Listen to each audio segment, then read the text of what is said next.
Shadow here. You know what the problem is when you buy off-brand equipment is it's never put together correctly. There's no attention to detail. There's no attention to functionality. There's no attention to anything other than making it appear that it looks like the real thing, be it a clone of the iconic device or a knockoff of the trendy selling item. And that's what the problem is. There's no oversight of anything like it used to be, right? You used to go out, you had a patent, you're gonna make something to the spec, you're gonna get a patent on it, and that meant that nobody could copy it. But see, in the world that we live in today, that's not so. People just go out and you want to, like in the knife community, you want, like the Malibu. The Malibu was one of the first knives to do its button lock business, and it started the whole trend, right? And look what's happened to it. Everybody makes a Malibu-looking knife. Everybody makes a there's only like four or five doable knife shapes, right, to the blade, and everybody makes one. From Kaiser to Timbuktu, they all make the same type of blade, right? They all copy the iconic deal.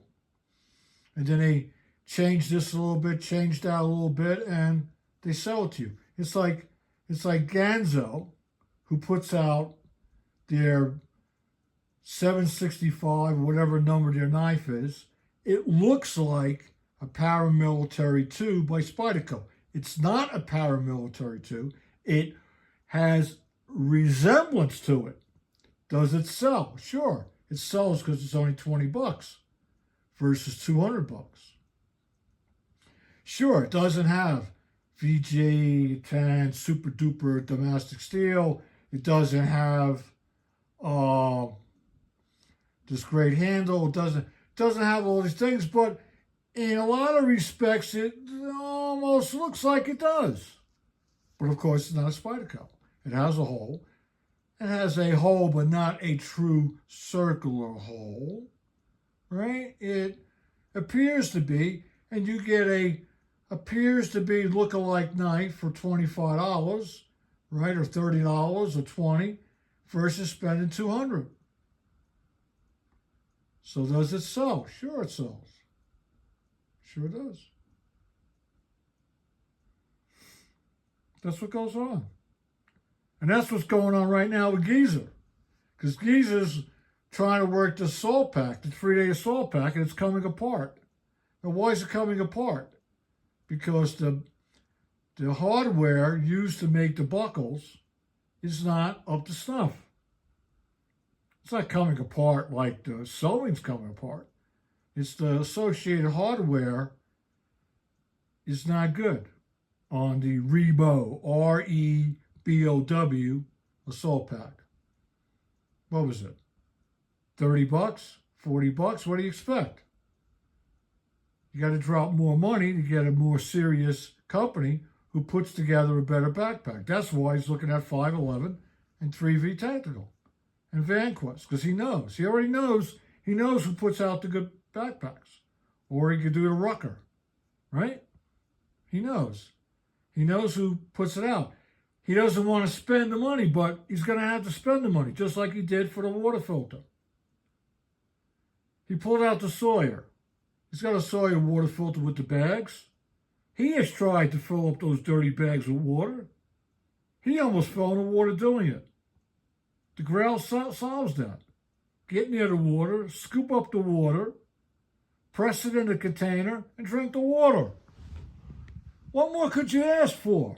What more could you ask for? You got the dirty water bottle, The clean, you got the dirty water bottle, a filter attached to the clean water bottle. All you gotta do is press one inside the other and drink the water. What more do you want? You don't have to kill yourself to pick up the water. You don't have to kill yourself to attach this to that to remember this is the bad bag, this is the good bag, and I gotta squeeze this over here. Oh, I better back flush this filter. You know, do all that stuff. Scoop it, press it, drink it. Scoop it, press it, drink it. 1, 2, 3. Wake up, geezer. What the hell's the problem? So you got to drop $80, $90. Who cares? You're not sick. You did it safely. There's a lot of pros that the people don't talk about. But you could talk about it because you have fallen in the water trying to get the water. You've gotten wet trying to get the water. You know exactly the cons. So stop worrying about it and straighten out this backpack issue now. Go buy yourself a 24 511 bag. Please. If you don't do it, I'll do it for you. It's going to be pretty bad. I come on this channel going, look what I had to buy, geezer. Pull the trigger. You could do it tomorrow. Pull the trigger and order the goddamn thing already, will you?